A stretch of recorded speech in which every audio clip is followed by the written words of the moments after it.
First up is Selûne's Dream. Selûne's Dream is a spell granted from the item Amulet of Selûne's Chosen. This spell heals an ally for 1d8 and has a chance to put your ally to sleep. Now, while this can be useful on allies with Fey ancestry since they can't be put to sleep, a hidden use for this is getting a trader friendly with you by donating to them until their attitude reaches 100, which actually then turns them into an ally. Once they're an ally, you can then cast Selûne's Dream on them, putting them to sleep. Once they're asleep, you can steal back the items you donated to make them friendly with you and then take everything else that they have. Now, Feign Death also works for this, but can only be learned by certain classes, and with Selûne's Dream, any class can steal everything from any trader while they're sleeping. Now, this probably isn't how Selûne intended her amulet to be used, but when it comes to thievery, you take what you can get. Now, the Amulet of Selûne's Chosen can be found all the way at the back of the Goblin camp, behind the throne room and the dead Mind Flayer. And if you like that trick, don't forget to click that like button and subscribe for more Baldur's Gate 3 videos. Number 2 is Scarlet Remittance. Scarlet Remittance is a condition that grants a stacking +1 bonus to attack rolls, damage, and spell save DC from the dagger called Rhapsody, granting up to +3 for every foe you slay. But what the item doesn't say is that you can also get stacks of Scarlet Remittance from destroying items such as barrels, jars, or any type of item with a health bar. So you can get your 3 stacks of Scarlet Remittance before you ever go into combat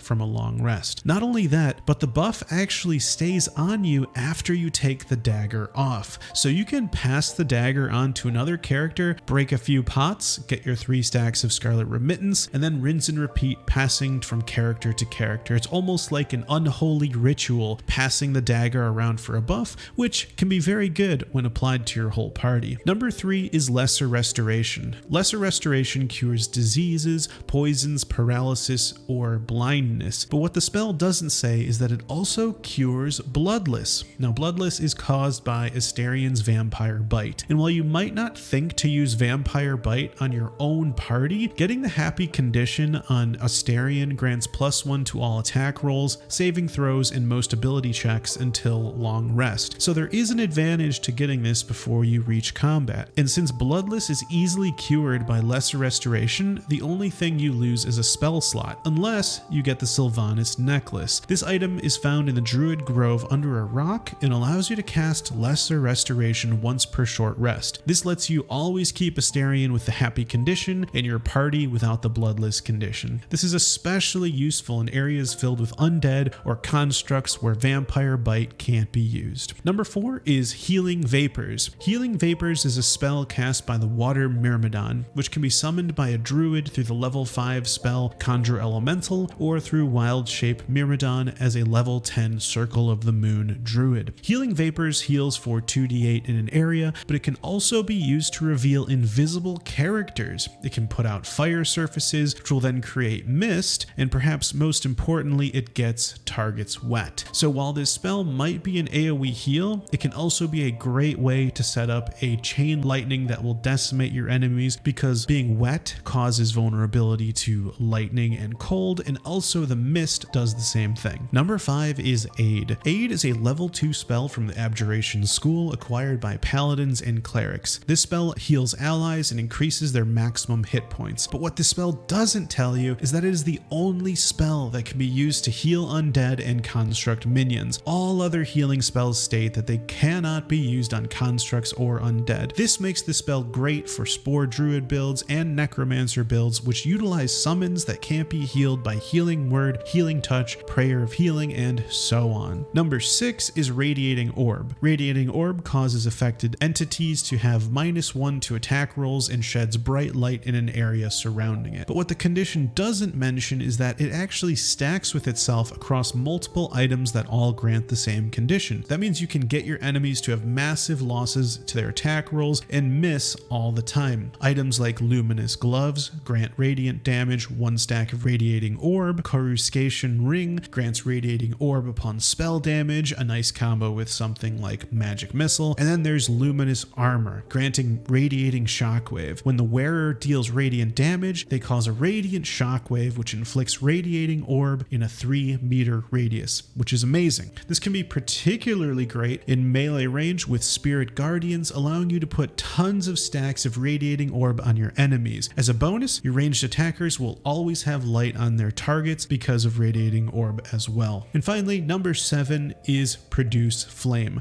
Now this spell is actually pretty underrated. This cantrip creates a flame in your hand that sheds a light in a 9-meter radius and can be thrown to deal 1 to 8 fire damage. The reason this spell is underrated is because when it comes to clerics, the only other damaging cantrip available is Sacred Flame if they're not a high elf or half high elf, which grants Firebolt, of course. Produce Flame Throw also uses an attack roll, which means it benefits from things like High Ground, Bless, and so on, whereas Sacred Flame does a difficulty check against the target's dexterity, and most enemies you encounter have high dexterity, and you'll probably see Sacred Flame saved more often than not. On top of all that, the flame persists if you use a wild shape too, so Produce Flame can be better than you might think, especially for clerics. And that's my list of 7 things with hidden interactions. Are there any that I missed? Let me know in the comments, and I'll see you in the next video. Thanks for watching.